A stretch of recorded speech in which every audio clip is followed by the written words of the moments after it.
Real Madrid qui l'emporte donc 2-1 face à Alaves. Le Real Madrid qui est devenu une équipe qui n'arrive plus à donner 3-0, à donner 4-0, à donner 5-0 à une équipe qui joue la relégation en Ligue. On ne parle pas de Champions League, on ne parle pas de coupe, on ne parle pas de demi-finale, on parle d'un match un mardi soir, un match d'un deuxième face à un 17e qui joue sa relégation, qui est théoriquement faible cette année, mais face au Real Madrid, ce Real Madrid, c'est désespérant. Tu vois, lui, sur la feuille de match, tu vas voir, comment on l'appelle, Arbeloa, qui a sorti sa grande équipe, qui a sorti toutes les stars, Bellingham, Mbappé, Vinicius, tout ce que vous voulez. Mais lorsque tu regardes le contenu du match, lorsque tu regardes la prestation collective, lorsque tu regardes la prestation défensive, lorsque tu regardes certaines individualités, c'est inquiétant. C'est inquiétant. Ce Real Madrid, ça ne vaut plus la peine. Ce Real Madrid, on est tombé bien bas. On est tombé extrêmement bas. Comme je le dis, oui, quelqu'un va regarder le score, il va se dire que, ah oui, ils ont gagné, ils ont peut-être fait un bon match. Mais lorsque tu regardes ce match, ça fait peur. Ça fait peur. Que des inquiétudes. Vivement que la saison se termine. En fait, c'est ça. Vivement que la saison se termine. Donc, un Real Madrid qui, avant de commencer ce match, avait quoi? 9 points sur le FC Barcelone. FC Barcelone qui joue demain. 9 points en sachant que la Ligue est déjà terminée. Mais bon, on ne sait jamais. Le FC Barcelone peut potentiellement faire un faux pas. Qui sait? Mais franchement, ce Real Madrid avec ce genre de performance, on dit quoi? Il reste 6 matchs. Je suis désolé, on n'a pas le niveau. C'est insuffisant en fait. C'est extrêmement insuffisant. Pourquoi? Parce que, comme je l'ai dit tantôt, lorsque tu regardes la feuille de match, tu prends les joueurs individuellement, tu peux te dire, ah ouais, c'est quand même des grands joueurs, mais collectivement, c'est catastrophique. La défense, on commence par la défense, on commence par Lunin. Lunin, je ne sais pas ce qui s'est passé avec Lunin. Je ne sais pas à quel moment il y a eu un tournant, il y a eu ce switch. Lunin, il fait extrêmement peur. Lunin n'est plus rassurant. La saison, si je me rappelle bien, c'était en 2024. Lorsqu'on remporte la Champions League, c'est Lunin qui nous porte durant toute la Champions League. Oui, en finale, Courtois joue parce que Courtois est revenu de blessure, c'est Courtois et il est titulaire, il n'y a pas de souci. Mais pendant toute l'absence de Courtois, Lunin était magnifique. Lunin, les défauts de Lunin que je vois ces derniers temps, je me demande d'où ça sort parce que c'est inquiétant. Comme je le dis, il y a de cela 2 ans, 1 an même en arrière, il n'avait pas ce genre de défaut-là. Lunin sur les ballons aériens, il fait extrêmement peur. Sur les corners, il fait extrêmement peur. Tu as l'impression qu'il ne sait pas se situer dans sa surface. Il te fait des sorties aléatoires, c'est inquiétant. Après, il crie sur les joueurs. Maintenant, sur les tirs de loin, les tirs à l'extérieur de la surface, oui, on va dire là, il a de très bons arrêts. Il a certains arrêts qu'il a fait. Encore heureux qu'il puisse faire des arrêts. Parce que dès les premières frappes à l'extérieur de la surface, tu vois Lunin, des balles que Courtois, il t'arrête, comme on dit souvent, il ne relâche pas, il arrête, il calme la balle, il tue la balle, tout ça. Lunin te fait des arrêts bizarres, il te relâche des ballons, c'est inquiétant. Ce corner, comme je l'ai dit, oh my God, il ne sait pas du tout se positionner, il ne connaît pas où il se trouve dans la surface, c'est inquiétant. Oui, il n'est pas aidé. Il n'est pas aidé pourquoi? Quand tu regardes la prestation défensive aujourd'hui, je vais dire, défensivement, le seul joueur qui était moins pire que les autres, c'était Højsælund. Quand tu te rends compte qu'il y a peut-être 3-4 mois en arrière, on criait sur Højsælund, on disait que Højsælund, vraiment, c'est catastrophique. Pourquoi? Parce que ses performances étaient insuffisantes. Depuis lors, il se gère. Højsælund, on peut dire tout ce qu'on veut, mais il se gère. Quand tu regardes, premier mi-temps, tu regardes la charnière Højsælund Militao, tu regardes les dingueries de Militao. Oh my God, c'est énorme. C'est-à-dire que tu as un gardien qui est, lui, c'est aléatoire, tu ne sais pas sur quoi te baser. Tu as un Militao aujourd'hui, le match de Militao catastrophique jusqu'à il sort se blesser. Je suis désolé, encore une fois, il sort se blesser. J'ai l'impression que ce joueur n'est plus capable d'enchaîner quoi, un mois à haut niveau. Je ne veux même pas dire une saison, un mois à haut niveau. Tellement il est susceptible aux blessures à chaque fois. C'est peut-être sa 3e fois de la saison. Et là, je suis gentil qu'il se blesse une fois de plus. Je n'ai pas vu Militao enchaîner 5-6 matchs. Militao, il est revenu de blessure récemment. Il est revenu, c'est peut-être quoi? C'est peut-être son 3e match depuis qu'il est revenu de blessure, si je ne me trompe pas. Il est de nouveau blessé. Déjà que sa performance était catastrophique, il est de nouveau blessé. Maintenant, à côté, l'entente de Militao Royce, c'était catastrophique. Les appels, les espaces, les positionnements catastrophiques. Maintenant, de l'autre côté, on a Carreras. Carreras, comme son ami Lonin, je ne sais pas ce qui s'est passé cette saison. Je ne sais pas si avait dit c'est depuis le match face au Bayern, depuis l'aller face à Olysée. Je ne sais pas parce que bien avant ça, il nous montrait des trucs, mais ce n'était pas flagrant comme ça. Depuis le match face à Olysée, aujourd'hui, la performance de Carrera, il se fait dribbler, mais que ce soit le positionnement, lui, comme son ami Lonin, perdu au terrain, il ne connaît pas comment il va se positionner face à l'attaquant qui est en train de venir en face de lui. Que ce soit les relances au pied, que ce soit le jeu au pied, que ce soit tout ce que tu veux. Offensivement, il n'apporte rien. Je suis désolé. Oui, on va dire Vinicius ne joue pas avec lui sur 4 débordements ou 5 débordements qu'il va faire. Peut-être Vinicius va envoyer la balle une seule fois. Mais lui, il envoie la balle. Et qu'est-ce que tu fais avec? Offensivement, c'est zéro. Défensivement, dinguerie sur dinguerie. Les contrôles, les couvertures défensives, les courses, les positions. Ah, c'est compliqué, c'est compliqué. Limite, la seule personne, Alexander Arnold de l'autre côté, on peut dire tout ce qu'on va en défense, il est nul, il n'y a pas de souci. Mais offensivement, tu sais ce qu'il t'apporte. Offensivement, tu sais que les passes, il va te donner le jeu. Tu envoies la balle dès que ça arrive dans ses pieds, tu n'as pas à t'en faire parce que techniquement, il est très très fort. Et aujourd'hui, ça s'est vu, il a pu jouer sur ses qualités offensivement, il a apporté énormément de trucs, il était beaucoup plus présent offensivement.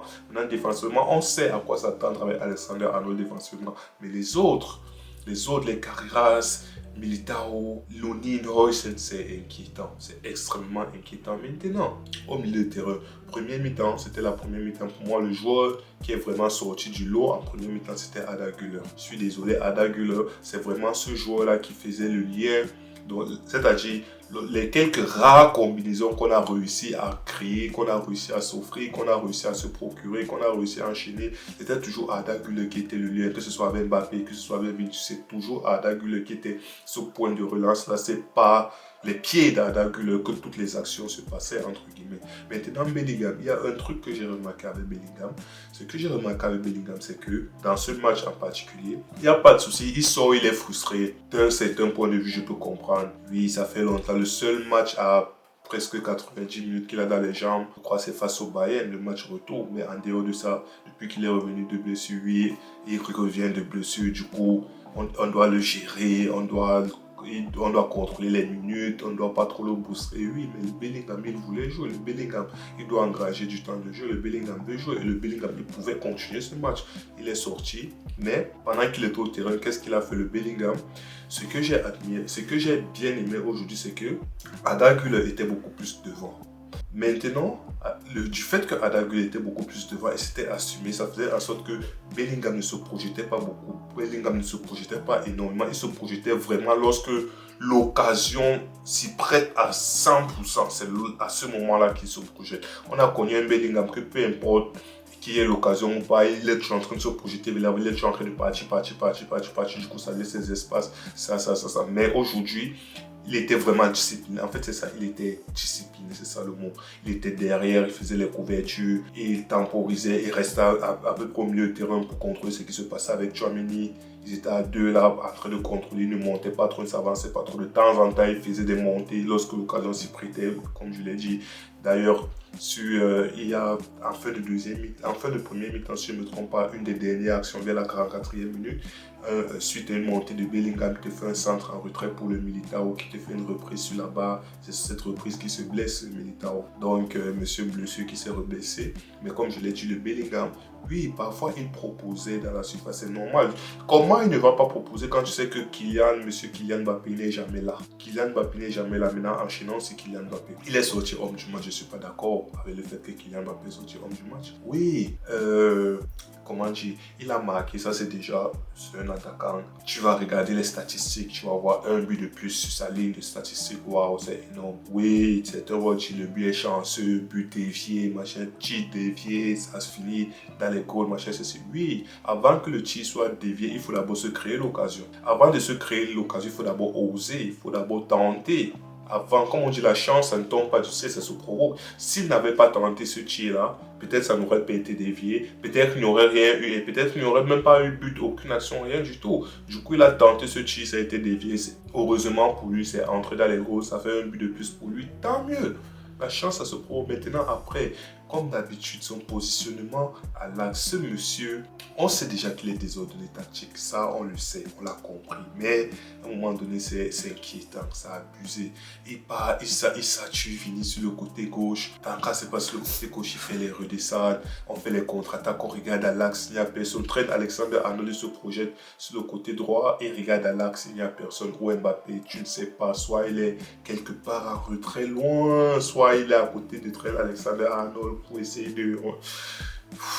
Mbappé, c'est inquiétant, cette histoire, c'est inquiétant. Soit il joue à gauche, qu'est-ce qu'il dit? Soit il joue à droite, soit il joue à droite, soit il reste définitivement à l'axe. Et on a dit ça depuis, on a le même discours depuis le début de la saison. Kylian Mbappé doit rester à l'axe, mais définitivement, il nous montre une fois de plus que il s'en fout de l'axe, il ne veut pas rester à l'axe, ça ne l'intéresse pas. Lui, ce qui l'intéresse, c'est de poursuivre la balle. Lorsque la balle part à gauche, il part à gauche. Lorsque la balle part à droite, il part à droite. Donc, le Kylian Mbappé, oui, il a marqué. Oui, parfois, il a fait les débordements. Oui, ok, parfois, il était sur le côté gauche. Lorsqu'il était sur le côté gauche, Vini, par moment, il comprenait que d'accord, il est sur le côté gauche. Du coup, moi, il peut occuper l'axe, que voilà, il y a au moins une présence. Mais beaucoup plus les parties du côté droit. Lorsqu'il est parti du côté droit, c'était intéressant, même comme ce n'était pas lui qui est censé se retrouver à droite. Il est l'attaquant, sur la feuille, il est censé être en attaque. Mais bon, il est censé être à l'axe. Mais bon, il se retrouve de temps en temps sur le côté droit. Sur le côté droit, autant pour moi, il a quand même créé des occasions assez intéressantes. Mais sinon, globalement, ouais, à the end of the day, il a marqué. Il a dézonné comme d'habitude. Il s'est quand même créé quelques occasions. Il y a peut-être une, deux combinaisons avec Vinicius. Le match de Mbappé, mi-figue, mi-raisin. Rien de waouh. De l'autre côté, on a Vinicius. C'est-à-dire que ce monsieur, cette habitude-là qu'il a pris de coller la ligne, non seulement il colle la ligne, il ne fait pas des appels en profondeur. Lui, il ne fait des appels en profondeur que lorsque la balle vient de notre défense. C'est à ce moment que Vinicius fait les appels à profondeur sur attaque rapide en fait.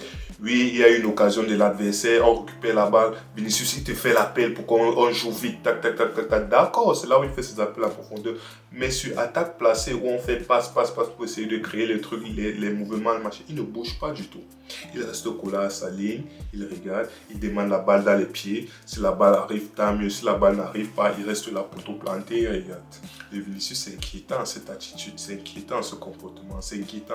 L'une des rares fois où il a décidé d'abandonner sa ligne, où il a décidé de prendre l'espace entre le latéral et le défenseur, aller entrer dans le cœur du jeu, parce que c'est ça, si Vinicius il faisait au moins ce truc d'alternance là, intérieur, extérieur, ça allait beaucoup plus l'aider dans son jeu, tellement il est prévisible par ces histoires de il reste au collé à la ligne, il attend la balle dans les jambes, et lorsqu'on donne la balle dans les jambes, la défense est déjà en place, les deux défenseurs sont déjà là, on le regarde, du coup il passe une fois sur 4.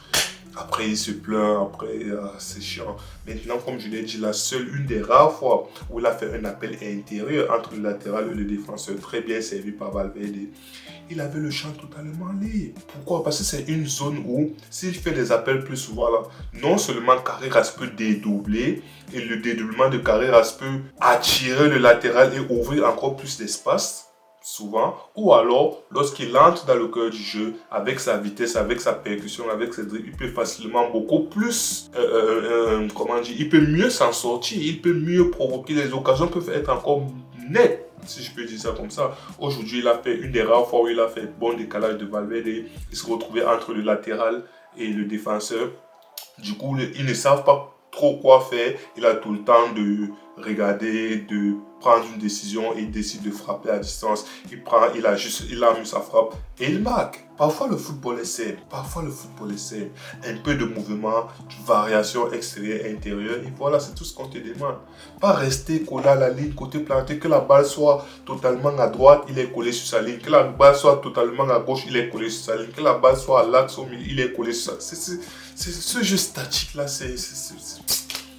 Bref, un Real Madrid qui, comme je l'ai dit en premier mi-temps, ouais, tu vas regarder peut-être, je sais pas moi, tu vas regarder peut-être la possession, tu vas voir possession en faveur du Real, tu vas regarder les passes, ces trucs comme ça, tu vas te dire que le Real a géré la première mi-temps. Non, quand tu regardes le match, tu te rends compte que tu comprends pourquoi cette équipe d'Alaves, ils sont quoi? Ils se battent pour la relégation. Pourquoi? Parce que cette équipe d'Alaves, face à ce Real là, tellement on est faible défensivement que cette équipe d'Alaves a eu des occasions franches. Première minute du match, cette équipe d'Alaves a eu une belle occasion. Sur quel côté? Le côté de Carreras, qui est, je ne sais même pas quoi dire de Carreras, comme je l'ai déjà dit avant, catastrophique.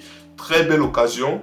Il centre pour l'ailier, côté droit, Carreras qui, son jugement, il ne connaît pas, il se trompe, l'attaquant, il se retrouve littéralement, ok, il est sur le côté, face au gardien, soit tu crois, soit tu mets entre les pieds, les jambes du gardien, soit tu frappes en force. Il a tout le choix, il a tout le temps de prendre la bonne décision, il décide de faire une passe en retrait pour un de ses joueurs qui n'est même pas encore là.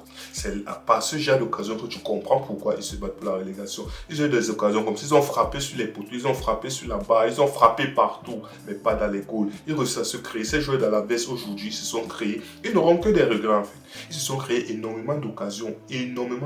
Encore heureux qu'ils finissent avec un but. S'ils étaient un peu concentrés, s'ils étaient un peu sérieux, si c'était une équipe, comment dire, de milieu de tableau et non de qui se bat pour la relégation, c'est que cette équipe-là, ils allaient sortir au moins avec 2-3 buts. Ils se sont créés de vraies occasions, mais la finition catastrophique, la finition, c'est comme si tu as une...